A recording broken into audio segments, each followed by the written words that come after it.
about it. What do you think led to the success of last year's draft? And is there anything that you can take from that experience and apply it for this year? I'll be honest with you, the process has really not changed since I've been here. We've used the same process that we've used, and I think the addition to the staff and their energy and their enthusiasm in the process helped for sure. They gave us a great vision for what they were looking for, and that's important.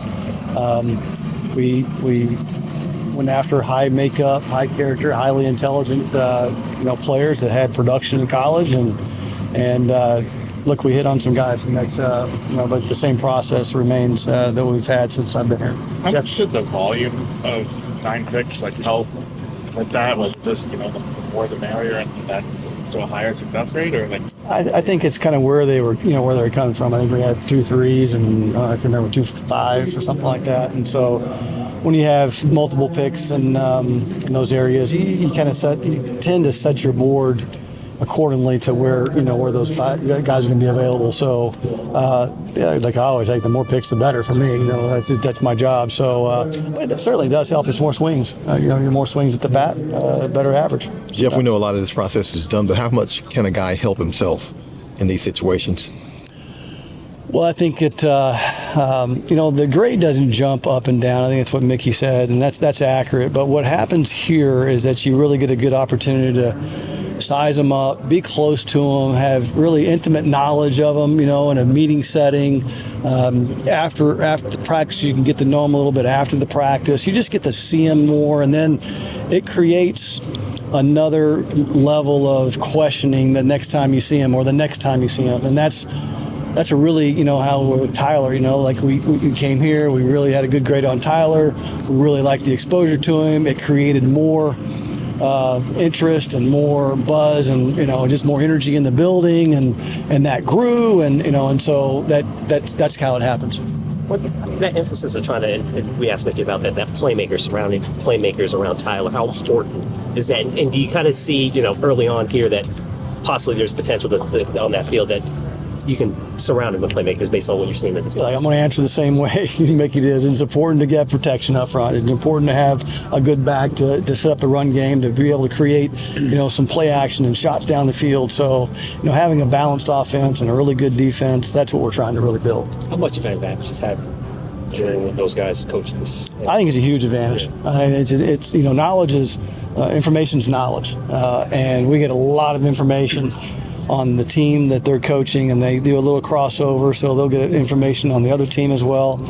But really, our main focus this week has been on the other team, because we trust what our coaches are going to give. We got 5 coaches on that staff, so we're going to really focus on the national team, and at least from a character and makeup and intelligence standpoint, and we're going to trust our coaches that they got good information on the team that they're coaching. Have you ever noticed it being a specific advantage in the past when it comes to taking a certain player or anything like that you can specifically remember?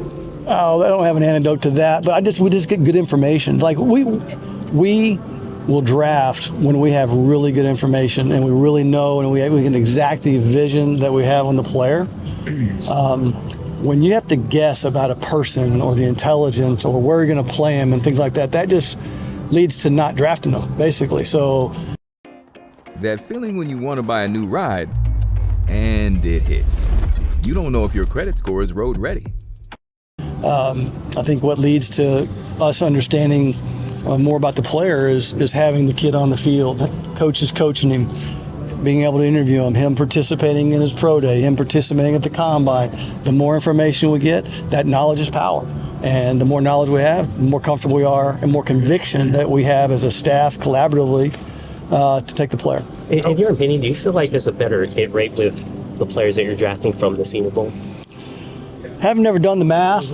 I've drafted a lot of players from the Senior Bowl over the years, and some we hit right, and some we don't. So I don't know. I haven't done the math, but I feel like we know them better. I don't think I'm missing on the makeup or the character of the player, because we really get the chance to really know them, who they are. Jeff, when you see what the Patriots kind of did from year to year, they go 4-13. They had a rookie quarterback in the second year.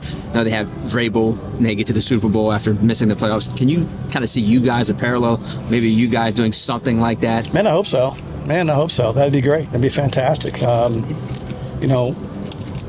I'd be lying if I said I wasn't thinking it already. You know, I mean, you hope that that's our opportunity. We have a really, great, smart coaching staff. Love Kellen. I got a really impressive young man at the quarterback position. We got some good young nucleus of players around him. So we hope that's us. How do you kind of study that, or just league-wide in general? Of, all right, this is what it takes to make it jump, or like teams in the Super Bowl, like. Yeah, we'll do a big breakdown of that. If we haven't already done it. I haven't seen it myself, but we start looking at it. We'll probably have that by March 1. A big breakdown of the teams that are in the playoffs, not just the teams that are in the Super Bowl, but teams that go from the outhouse to the castle per se, and we'll take a look at those and how they did it. Does new scheme affected how you evaluate the edge rusher position? Obviously, this time last year you hadn't had all the tires maybe. Yeah, it really does. I mean, because you're looking at a different prototype of player. We're looking at different length and size, and around here with Sean and Nielsen and those guys, we wanted big power guys, power rushers. We're looking for a little different athlete. Size isn't as a premium as much as the athleticism is. So, that only helps us. That creates actually more bodies, more swings. How I touched on it earlier, but how was working with the staff in terms of is that like a difference in how they communicated the type of player that they wanted, or presenting that clear vision? We kind of create a template for what we're asking them to give back to us, and they did a great job of creating what we were looking for, or what they're looking for, and the clearer the vision of what they can give to us, the better we can go out and find it. And so they were very clear of what they wanted in specific players. And I go back to Bill Parcells when I was with Bill. Bill told me he wanted to look like this, he wanted this smart. He was very clear and detailed and decisive of what he was looking for. Same with this staff. They're very clear and decisive of what they're looking for, and that makes it easier for the scouts to go out and find them. And Mickey's very clear about what he wants in the person, in the makeup, and the intelligence, and so that makes it easier. You can eliminate and bring guys up as well. What did you notice from the staff's ability to develop the players too? Like, once you have some good developing, just Tyler's going forward to the season, for instance, and other guys too. Kellen has a great plan of development. You can see it in his practice schedule. You can see it in the attention to detail with his assistant coaches, and so you saw it almost every single day at practice. I mean, I go into each detail. I'm not going to do that, but you could see it in every single practice, and how the coaches were staying late and the players were staying late. Some of the players coming in early. It's just it's a great energy with our staff and the young players we've brought in to want to get better. Is there any other, I know you talked about getting the knowledge of these guys, but based on your experience, this Senior Bowl part of the pre-draft process, is there any other, advantage to it for you and you guys? No, those are the main advantages. Just knowledge, getting to know the kid, and that's a big part of it. Because up until for the last 8 months, we haven't been able to meet these guys. Getting in and understanding how they learn football. I sat down with each staff and said, hey, look, I want to see this guy, from outside to inside. I want to see this guy guard, play tackle. I want to see this guy play center. You're just trying to create a better vision. And so when you have a staff coaching, I can ask to see some of those things that you don't get to see on the college tape. So that creates a little bit of advantage. So, there's a little bit of a nugget for you. So, Just do one or two more, please. The defensive line class as deep as kind of they say, analyst-wise, they kind of see it as a... It's so weird. I kind of look at it as like it's every year. There's some really good guys at the top. There's a middle section, and then there's a bottom section, and that never changes really. So I mean, there's some really good pass rushers, some edge guys that probably wouldn't have fit in our previous defense, but there's some guys that fit pretty good in this defense, and that's an advantage for us.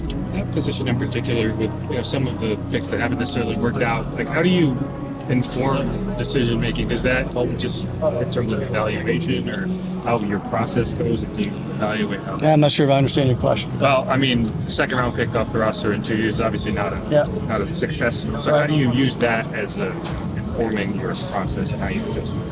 Well, you have to go looking why you made the mistake. I mean, that's the first thing you have to go. You have to go back and analyze and understand why you made the mistake. And I did that quite quickly after we kind of started seeing some of the deficiencies that we saw once he was here. So you try not to make that mistake twice. That's for sure. I mean, but there's processes in place to do that, and we do it pretty well.